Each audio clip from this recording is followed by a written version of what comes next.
आपने बहुत डरावनी जगह के बारे में सुना होगा जहाँ पर एक दो या फिर उससे ज़्यादा भूत होते होंगे, मगर आज मैं आपको जिस जगह के बारे में बताने वाला हूँ उस जगह पर लगभग 1,60,000 भूत होने का दावा किया जाता है।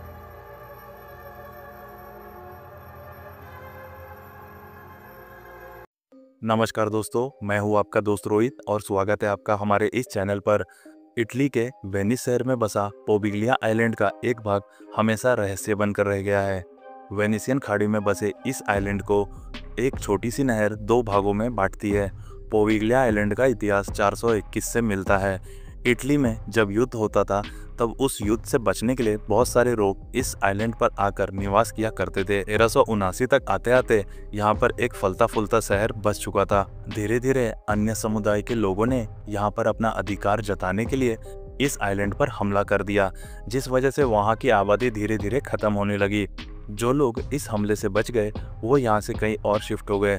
उसके बाद बहुत दिन तक ये आइलैंड वीरान रहा। जैसा कि आप लोग को पता ही है कि 1776 में प्लेग नाम का एक महामारी फैला था।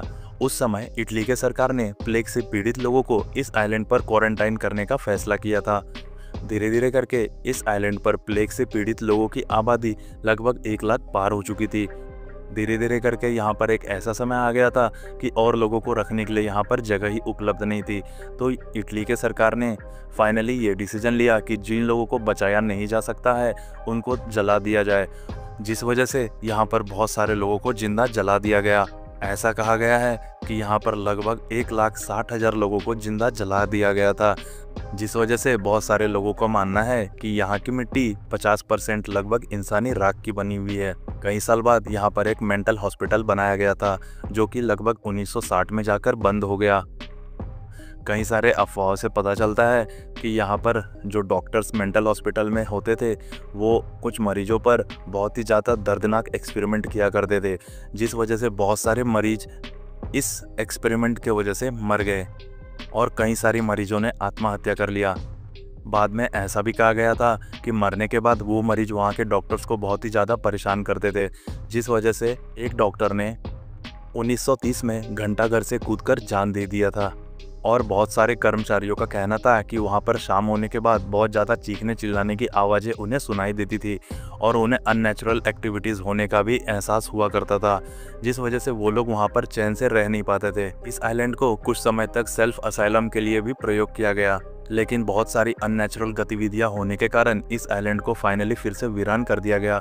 और यहाँ पर जो भी लोग बसने के लिए आते थे वो लोग यहाँ पर बहुत ही ज़्यादा अननेचुरल एक्टिविटीज़ को नोटिस करते थे, जिस वजह से वो लोग को यहाँ पर हिम्मत नहीं होती थी रहने की।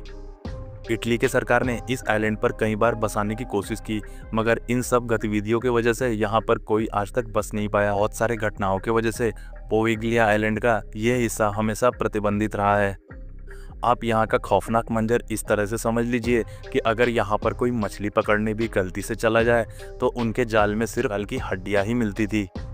दूसरे बाग में रह रहे नज़दीकी लोगों ने बताया बाग से हमेशा चीखने चिल्लाने की आवाज़ें आती रहती है। आज की हालात को माने तो यह हिस्सा एकदम अबैंडन है और यहाँ पर कोई नहीं जाता है, मगर आप चाहे तो वहाँ पर जाके विजिट कर सकते हैं। वहाँ पर सिर्फ आपको खंडर मिलेगी जो कि ऑलमोस्ट टूट चुकी है और बहुत सारे पेड़ पौधे उसमें आ चुके हैं, और मेंटल असाइलम का जो हालत है वो बहुत ही ज़्यादा वर्स्ट हो चुका है क्योंकि वहाँ पर आज तक कोई बस ही नहीं पाया है। तो आपको कैसी लगी आज की स्टोरी ज़रूर बताइएगा। अगर पसंद आई तो प्लीज़ एक लाइक कर दीजिए, चैनल को सब्सक्राइब करिए। मिलेंगे आपसे फिर किसी नए वीडियो में, तब तक के लिए बाय बाय गाइज। और हाँ गाइज, वीडियो लेट आ रही है उसके लिए literally I am very very sorry. मेरा जो डिवाइस है वो टूट चुका है, जिस वजह से यार थोड़ी सी उदासी हो चुकी है और मैं फ़िलहाल उसको रिपेयर नहीं करवा पा रहा हूँ। तो प्लीज़ आप लोग सपोर्ट ज़रूर दिखाइए। मिलेंगे आपसे फिर किसी नए वीडियो में। Bye bye guys. Subscribe now and press the bell icon.